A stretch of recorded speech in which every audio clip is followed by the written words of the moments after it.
Coming up on today's Locked On Big Ten, we've been talking about NIL and potentially the regulations that could be coming to it. Now we've got a couple of conference commissioners trying to start that wheel rolling. We'll talk about it and talk about all the things that were said by the Big 12 and the Pac-12 in this latest report here on Locked On Big Ten.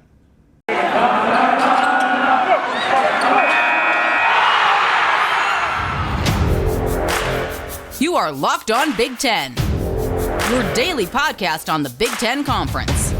Part of the Locked On Podcast Network. Your team every day.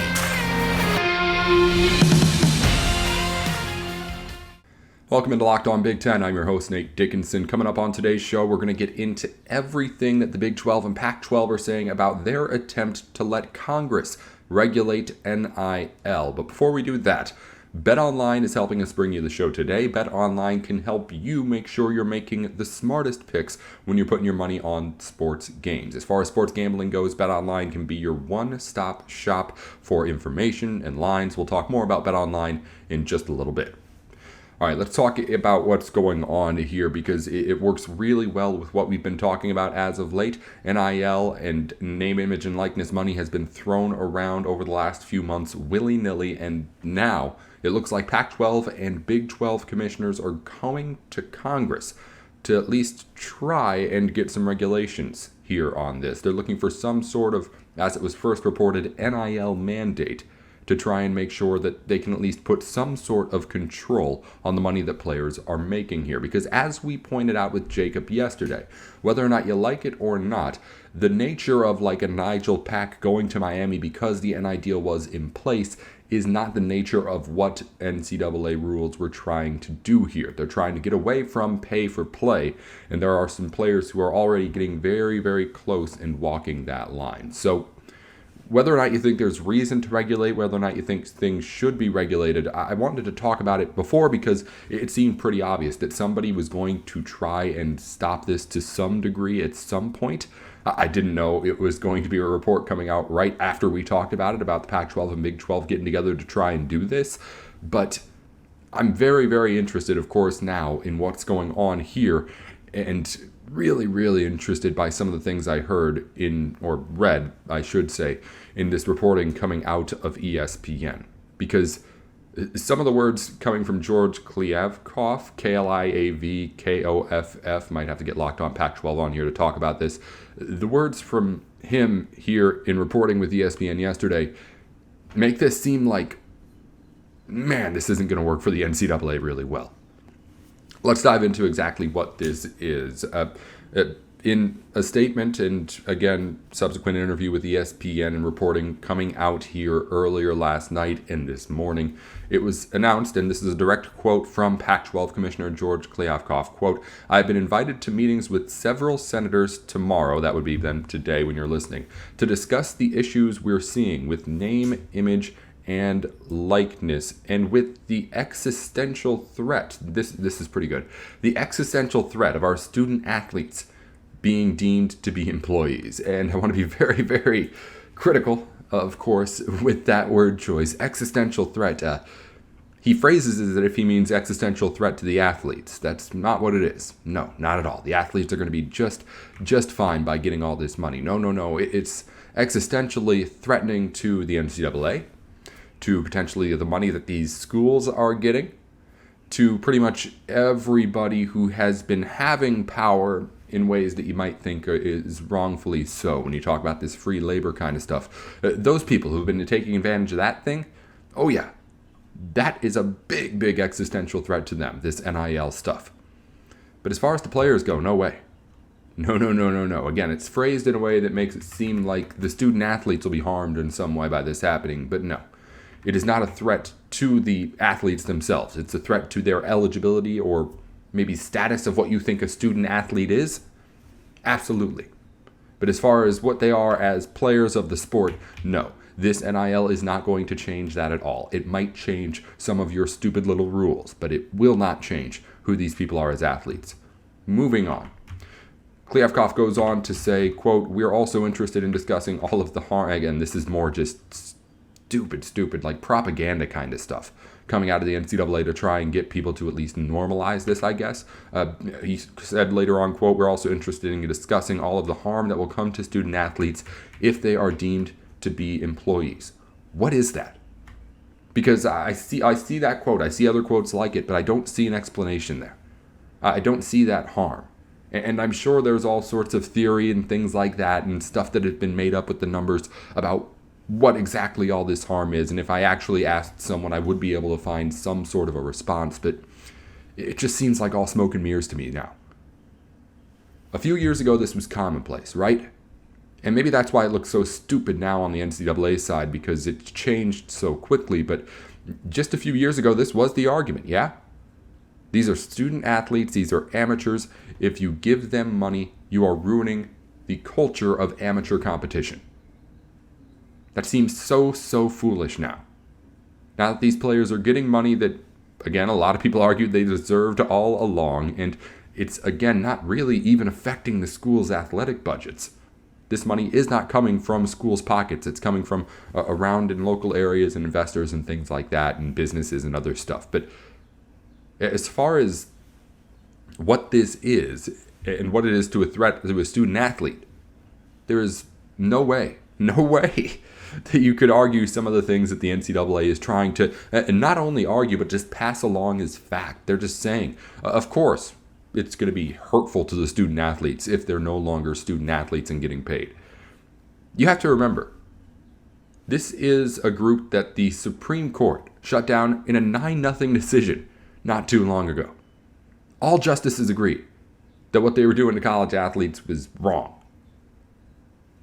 Do you know how insane that is? To get all 9 justices to agree on something nowadays, nonetheless something against someone so powerful and with so many influencing factors as the NCAA? This is not going to go well. I feel like the NCAA knows this isn't going to go well. I feel like the Pac-12 and Big 12 in doing this know it isn't going to go well. But I do feel like they're just trying to get a foot in the door here. They see the ballooning. They see it getting out of hand already, or at least out of hand according to what they believe. And they think that at the very least, if I can get the foot in and get some sort of at least say or seat at the table, then we can start to get this thing regulated in any way. But I don't think the way that they want in any way whatsoever. So we'll see what ends up happening. And I'm really interested to see what exactly goes on with these conferences in particular, because as we said yesterday, I think it's kind of smart that the Big Ten has been keeping its name under the radar in this NIL stuff. We haven't seen a lot of the headlines about a Nigel Pack coming to a Big Ten school for a car and a bunch of money. We still think it's happening, but I think it's smart to not be one of those schools being flashy about it right now. Also really smart to not be one of the conferences that are going to Congress at the moment too. Congress. It definitely looks good to let those two conferences be the bad guys here, if you are looking and seeing what exactly all this is as it happens. So, a weird situation. We'll see if Congress does anything about it. I don't know. Based on what they've done before here and most recently, I would imagine nothing. But I've been surprised before. The worst part of all of this is that the NCAA could be very helpful here, could save itself, quite honestly, if it just wanted to play along a little bit, but that's not really in the interest of what this organization or these conferences are trying to do. I'm going to talk about more there here in just a second. But first, BetOnline is your place to go for all of your sports gambling needs, whether it be to get information on your bets, actually placing those bets, and getting all of the different varieties of bets that you could ever imagine. BetOnline has the answer for you. It's anything that you could possibly want to make sure that it's a one-stop shop and you're not searching all over the place to try and get all the information. BetOnline is where the game starts. Head on over there right now and try it out. All right, let's get into what we want to talk about here about the future and what this means for the future of NCAA sports and all that. Again, we knew that there was going to be some sort of at least attempt to regulate this. And if this one doesn't work, there will be another one. We know that until whatever it is that we decide is the new normal. But at least at the moment, the conferences and the NCAA and maybe the schools at some point are fighting this at least a little bit. Because, again, the nature of NIL was not to be pay for play. Allowing players to get millions of dollars as they played sports is, of course, something that's valued and good, and it was welcomed by, of course, everyone on our side of things, maybe not so much on the NCAA side, but the object of it was never to actually have someone going to a school to play because of the money that was there. It was supposed to be you get to a school and then you have opportunities to make money, but of course that's sellable on the recruiting trail, and NCAA and now these two conferences aren't happy about it. In the abstract, though, I feel like the NCAA has a chance to save itself here if it would just give a little bit. But it's not really willing to do that. If the NCAA were to come up and say, hey, this is awesome that players are getting money now. We understand the benefits here, and we want to help along a little bit, while also keeping things organized. Let us come in and put in place the ground rules for not just NIL, but for pay for play and for all of that in a way that makes it so everyone's getting theirs. But at the same time, we can try and figure out a way to make it the most fair for all the schools, top to bottom. That's something I believe schools and conferences would be genuinely interested in. And it's something I think if the NCAA did, it would be able to do in a way that would allow it to keep power. Because let's face it, right now the NCAA is facing a threat on its life. There is an existential crisis here, but as I mentioned, it is not toward the athletes in these programs or the programs themselves even. They're spending the money. The person and organization being threatened is the NCAA. Because if they don't figure out how to get this at least somewhat under their control, the money's going somewhere else. It's already gone somewhere else. And the NCAA is seeing its grip on what it has here slipping away. If the NCAA were to come in and say, hey, let us work with you, let us find these guidelines, let us work with all the conferences to do this, right now it's really the only organization that has that kind of power to get all of those conferences together to at least try something along those lines. If it got it done, in my opinion, the NCAA is the ruling power again. And right now that's going away. It's still there now. But I mean, could you really argue that 5-10 years from now, with the way that this money's blowing up, if they don't do something, is the NCAA really going to matter that much anymore? Again, organizationally, it'll still be there. But if it really wanted to help itself out, if it really wanted to be useful, to be quite honest, it could help these athletes and these schools try and figure out how to do NIL the most fair and competitive way, instead of just doing what it's always done. And to be quite honest, to give them credit, doing what's worked up until just a couple of years ago, without question. They just push back on everything. Brick wall of defense, you are not getting a single inch because we know if we give it to you, you're going to take a mile. It's already been done with this NIL stuff, and now the NCAA is just locking it up even tighter. They see and feel the power slipping away, and they want to hold on as tight as possible. I don't think that's the best strategy here, because the money is not in your favor.